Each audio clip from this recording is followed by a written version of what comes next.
Broadcasting from the business capital of the world, this is the Podcast Business News Network.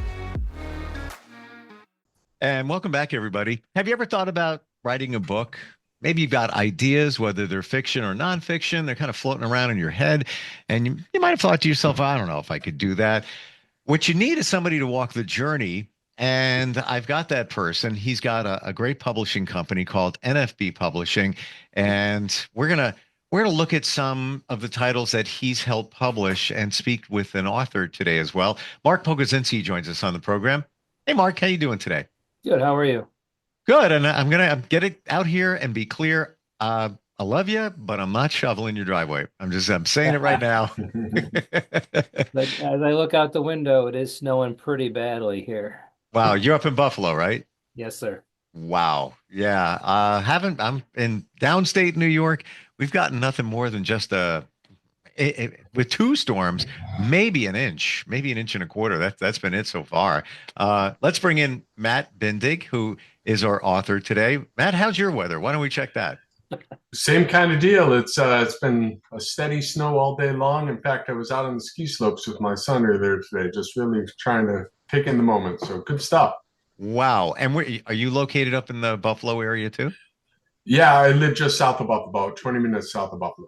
Gotcha. Well, welcome. Fascinating to check out your books. And what's interesting today, a little bit different, you've written a fiction and nonfiction book, both completely unrelated, but two different aspects there.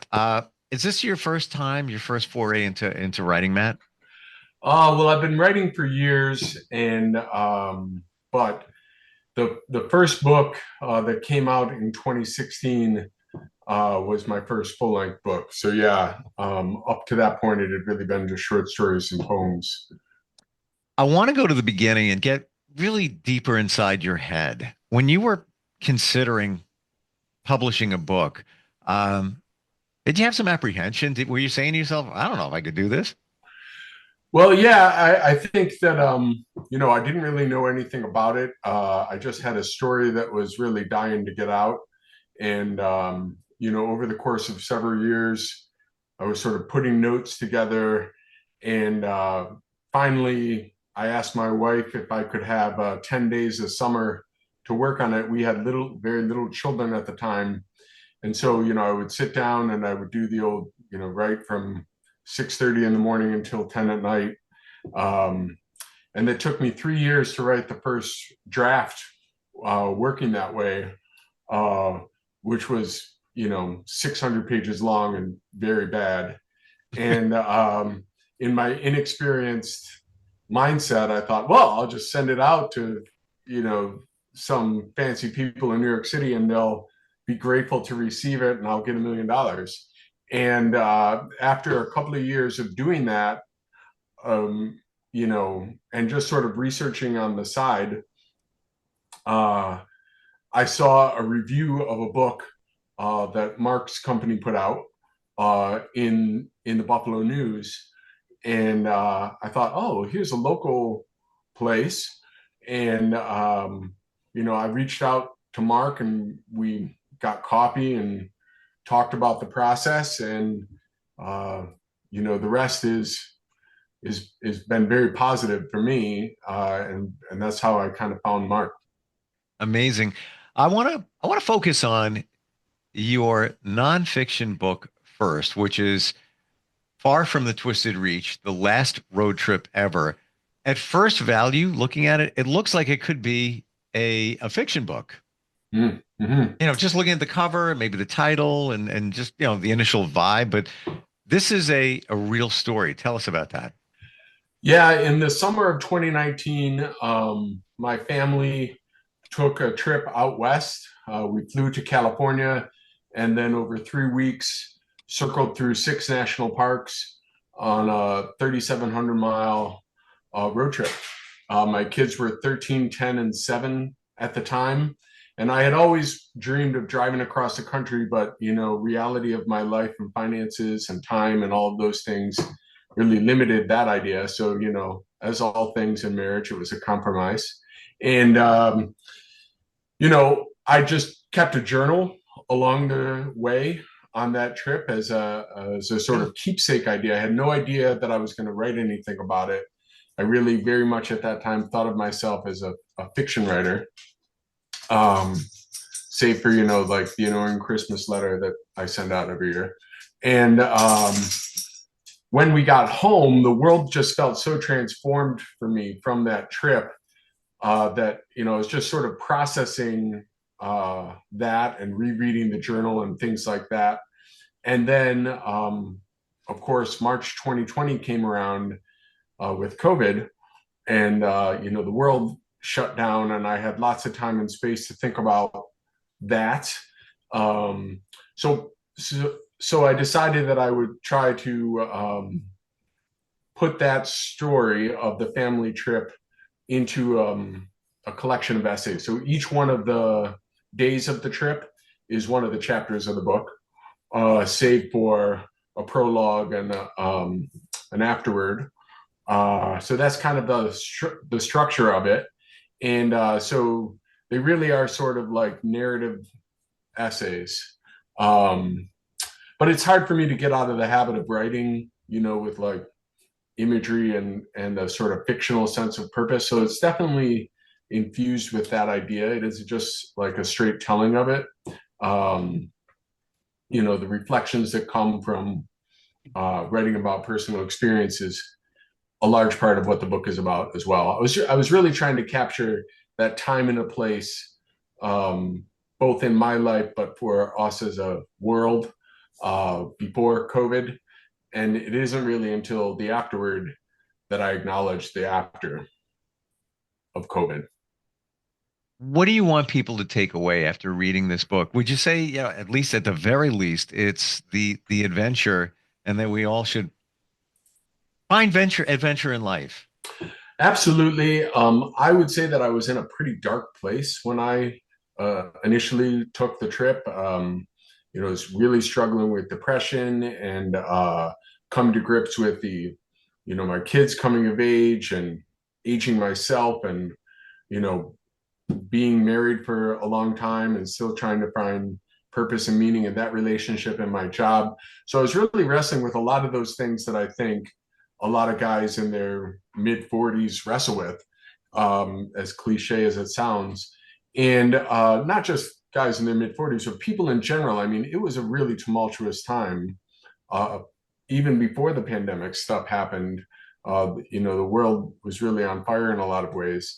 And so it's a long answer to your short question, but when I sat down to write the book, I had a sticky note on the computer screen, and it said, tell the truth, be honest, write the type of book you would want to read, and say it any damn way you please. And my ultimate goal there, I think, is to just sort of, I hope that people who read it maybe feel a little bit less alone. Maybe they'll be able to identify with some of the things that I write about, whether they have a family or not. But also, to just be honest. I think that honesty is a balm for a lot of problems we have in the world. So when people can kind of say like, yeah, I went on this trip, I think a lot of people, identify with the idea of taking a trip as a family, and they can be kind of touchstone moments in kids' lives and families' lives. And to be able to dip your toes into another family's journey, I think helps you reflect on your own. I can't tell you how many of my readers or at book talks or stuff that I've done, people have talked about iconic family trips they've gone on and how those have created these sort of benchmark memories in their own childhood, and how reading the book reminded them of that and opened some of those doors, got them thinking about what their parents might have been going through when they were doing that. Because, as your kid, you don't really even think of your parent as a real person. So it's just, again, all of that stuff was sort of swirling about. But to be honest with you, I very seldomly, when I write, sit down with this like umbrella purpose over my head. I was really just sort of saying like, I want to be in the moment of this day that we spend here and try to reflect on what I felt and how it worked out. And the purpose just kind of emerges. I'm not a very like purpose driven, this is the message I want to communicate. It's just more this is the message that gets communicated. I want to go to the process of the book in a second with Mark, but even before we get there, curious, family trip, 3 weeks, right? Mhm. Did you find a reconnection with your family in doing so? So as I mentioned, my kids were 13, 10, and 7. And I'm a very engaged dad. I've like coached my kids a ton and, read to them a lot when they were kids and stuff like that. So I was sort of existing in this place where I myself felt very disconnected from the world. But I don't think people who know me well would have said that. So that's a big lift. I think a lot of people who struggle with depression deal with that, but they like want to sort of like keep that in this dark corner because it's not a thing people are proud to talk about or Sure. whatever. So it's funny. I was just talking to my son today, who's now in college, about the book, and I think he's a little embarrassed about how he's portrayed in it because he was 13. And, when you're a young man and you look back at your 13-year-old self, who wouldn't be embarrassed? Because 13-year-olds are tough. So the connection that I felt with my kids, I just tried to be as authentic as possible. Kids go through different stages, Sure. as do parents. And I said to my son, your first child is the one you make all your mistakes on. And those are like very clear in the book. You can like, if you're an objective reader and you're reading that, you're like, God, what a knucklehead dad, or, oh man, the kid's a pain in the neck. And I just tried to, like I said, be authentic about it. I think, folks who have children would definitely recognize that. Wow. We have sons the same age, by the way. So I can relate. I Yeah. get it. Yeah. Mark, when you saw the concept for this book, what was your initial thought? And when it started coming to fruition, were there things that had to be massaged within the story or the presentation of it? Um, I didn't want to change anything that Matt had written because, as he said, the whole point of the book was to be honest, honest about a time in his life, honest about what was going on. And I like the idea of a journey, the literal journey of going on it, but like the deeper meaning of a journey of discovery, reconnecting with family. And when I read it, um, I came up with the idea that it was like a Thoreau, a modern day Thoreau, where Thoreau tries to go live authentically, and he goes to live, at Walden and out in the woods, where Matt tries to live authentically within the structure of his family. Both are authentic because of the men who are living them. And I thought that was a really great idea of the book and a great theme throughout. And I like the idea that it's not perfect. It's not all sunshine and rainbows. And, we reconnected and we reaffirmed everything and we just went on a happy life that, there's always issues. There's always, again, the honesty of a daily life and a trip like that. I thought that was really something important. And it's, it spoke to me. I think it speaks to a lot of people.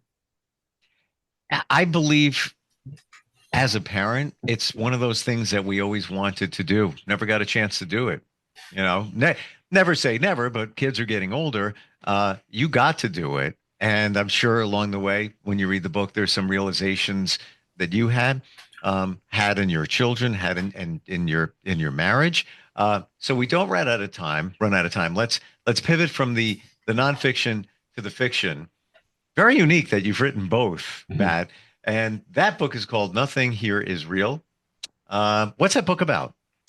Well, that book is about trying to, reclaim your own story, sort of broadly. Concretely, it's a story of a man, Grady Pickett, who, faces this personal tragedy of losing a child and decides to come back to his hometown and face some of the conflicts that initially led him to leave. And when he comes home, he's confronted with family members, people in his life who are telling the story of his past that he has lived in a very different way than it actually happened. and that he remembers. And so he has to sort of reconcile this idea of the truth of his own story compared to, the truth that's unfolding before him. And I would say I was very much moved to write that story because of the world that we were living in at the time, the build up to the war in Iraq, and then the war in Iraq as it played out.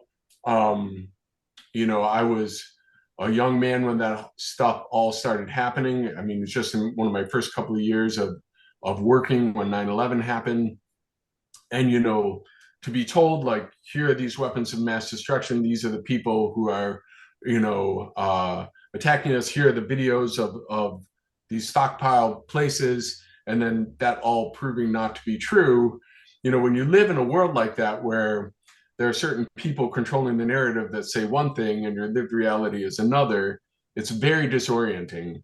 And so I thought to sort of wrestle with that idea in a personal context of an individual person wrestling, with trying to find the truth of their own lives that they lived. They're like, wait, what? Like, that was generally what I was after. So I guess the story unfolded from there. The writing of a fiction book to me is an entirely different act than the writing of a nonfiction book. As I said, for years, that idea was sort of bouncing around in my head. And I'd go for runs and come home and, like, feverishly sketch notes, and I had a pile of scraps of paper that was about this big when I sat down to write it. And I would just sort of write through the scraps, trying to trace the story together. Wow. Yeah. So for me, fiction is very much like chasing images and trying to weave narrative parts that seem unrelated together. It's a much harder thing to do, I think, than a nonfiction story. At least it was in my experience. Would you say that there's a piece of you in the main character, Grady? Yeah, I think that a lot of people who know me would be like, well, you're kind of Grady, right? Like, and I think that my experience as a fiction writer has always, I think it was Faulkner who said, you got to write what you know. And so that is a place I always start from. In my head when I'm writing about the woods, there's a really pivotal scene in the book that happens between Grady and his brother Emil, deep in this woods that's in their neighborhood. And certainly when I was thinking of writing that scene, the woods that was playing out in my head was the woods that my brother and I had played in when we were kids. Now, Emil is not my brother and I am not Grady. And there's only really a small portion of the book that is, like, factually based on things that happened to me. But I would say that there are many parts of the book that are shadows of things that have been factual, and like Tim O'Brien in his book, The Things They Carried, he talks about the difference between story truth and happening truth, and how sometimes story truth can actually be strangely truer than happening truth. So in that sense, I guess I would agree with Tim O'Brien when it comes to the elements of my life that are reflected in that book. If there is any connection, it's really just straight story truth. I have a great visual, even you talking about the woods and taking me back to my childhood. And if I were to write about the woods, I would refer back to what it was like when I was a child, when I was a teenager or whatever, just what the woods looked like, what it sounded like, what it felt like. Might not have any bearing on the story, but just getting into that zone of being there. Totally get it. And like you said, you have to write what you know. Mark, when you saw the concept of this book, what were your first thoughts? I've always liked the concept of loss and someone trying to pursue loss. I think we talked about it once before. Like, the essential part of being human is brokenness and trying to put yourself back together and to fill whatever hole you have with whatever it may be, like money, love, what have you. So I always like that as a theme. I think it's a theme in most books. And then it's like you hear about Matt's book and you look at the world around us today where fact checking has suddenly become something wrong. And the fiction is more important. And when fiction becomes more important than reality, things are going to go awry. And so I think the book is still it was topical when we wrote it. It's topical now. And so like those two things I thought were fascinating aspects of the book. Matt, did you have to do some significant fact checking within this book? Um, well, no, just because it's, fictional in that sense. When it comes to, I guess, I just want, if I can kind of take this answer in a different direction than that. Sure. Just to respond to one of the things Mark said, you know, Kafka says a good story must be an axe for the frozen sea inside of us. It must sort of break us open in some way to kind of let us see this new thing. And I guess for me, when it came to trying to understand, like the title, Nothing Here Is Real, I mean, to live in a world where you feel that way is a pretty challenging way to exist, to try to navigate what's going on. And, that was like the third or fourth option of titles, but eventually came to it and it was like, yeah, it's, from a poem I wrote when I was in high school, when, you're just trying to figure out the reality. So when it comes to fact checking stuff, I really, what Mark said there really resonated with me. Having a sense of truth, I think is a tremendous gift. So the character in the book was constantly seeking, like, hey, what is my reality? And when he feels like he has a sense of clarity, it's not like this great redeeming thing. Sometimes the truth really is challenging to deal with, but at least you have that. At least that you're grounded in something that's concrete. So I couldn't agree more that we live in these times where fact checking becomes like kind of a dirty phrase to some, and alternative realities can exist. People blatantly say, look, we have alternative facts. There's really no such thing as alternative facts in my mind. So when you live in a world where that's embraced or welcomed as a way to solve problems, we'll just come up with these other facts, then you can't really have a common ground as people. And that's ultimately what the central conflict of that novel is. Do you have another book brewing in your mind? Yeah, I think, by the way, Mark, yes. I'm thinking I'm going in a different direction again, more a collection of short stories. Which is being more and more popular these days. I'm seeing that show up a lot, right? Yeah, I think that's partially due to our fragmented attention span these days, that a collection of short stories is a little more palatable to a reader. Although I and you know say, what, the feeling of accomplishment, where it's like I'm going to sit down. The other night I sat down to had some time, and I was going to dig into a book, and it's a book about manifestation, but I wanted to feel accomplished. But the chapters are so long, I'm like, I can't do this. I can't focus on it. If I could get it done in like 10, 12 pages, I was like, all right, got one chapter, got something out of it. So I totally agree with you in terms of our attention span. Yeah, it's a thing. So yeah, it's kind of a fun challenge. When you say to yourself, all right, I'm going to keep this kind of short, as you can probably tell, that's not an easy thing for me to do. Yeah. So if I can find a way to get a beginning, middle, and end, and to sort of like wrestle with some idea that's important within the story structure, just looking for the challenge of it. Sure. And I got to imagine too, the variety, and we're just about out of time. I just looked, the variety in doing short stories, because that one's done. On to the other one. What can I do now? On to that. Do you look at it that way as kind of exciting in that regard? Yeah, it's exciting. It allows you not to get as deeply invested in a character or a story. Writing a novel, I felt like those people were with me all the time. Whereas a short story, like you said, you can kind of put them away and come back to them. You're invested in just a different way. Yeah. Maybe the level of investment, I said that wrong, but a different way, in and out is a good way of putting it. Final question, more of a personal one for you, Matt. You took this 3-week trip with your family. Had you ever considered taking a trip like that, or just a trip in general, just going solo? Absolutely. I mean, if I, I like to think of life a little bit like one of those old choose your own adventure books. So I'm almost 50 years old. When I was a kid, those were, all over the place. Turn to page 37 if you want to fight the dragon. If you want to run away, turn to page 50. And the, my life certainly has lots of those different paths. And one of those paths, an alternative universe. I left on the last day of school. I came back on the day before the first day, and that was just me in a car and long stretches.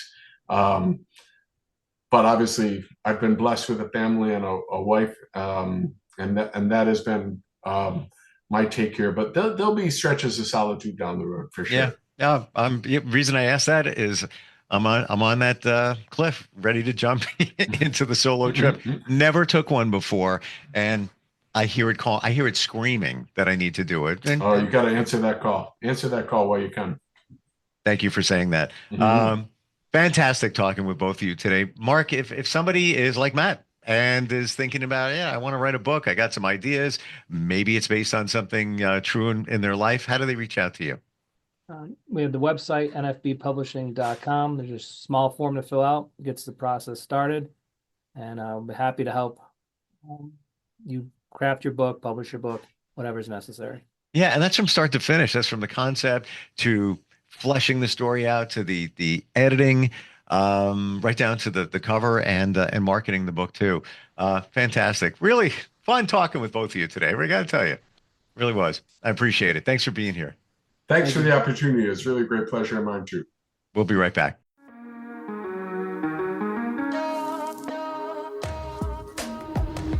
Broadcasting from the business capital of the world, this is the Podcast Business News Network.